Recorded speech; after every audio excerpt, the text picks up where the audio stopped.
Did you know there's actually a right and wrong way to putting your top sheet on your bed? And if you have a solid color sheet, just like mine, it can be really hard to tell which side is which. So here's how you can tell. We're gonna look at the wide hem at the top of your sheet. On one side, the hem looks smooth and finished. And when you flip it over, you can see the folded edges and the stitching more clearly.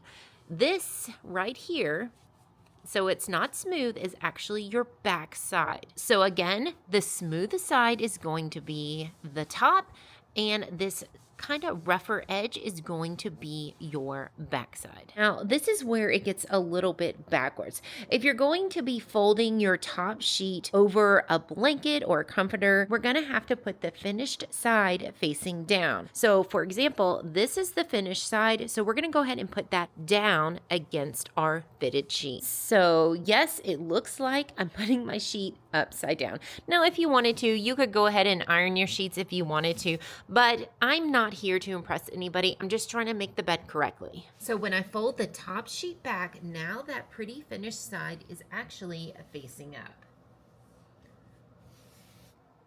The finished side faces your body when you're in bed, and when you fold the sheet back, you can see the nice side instead of the back hem. For more simple household tips like this, be sure to subscribe. If you'd like to see another video, click on the video link right here, and we'll see you guys on the next one. Bye!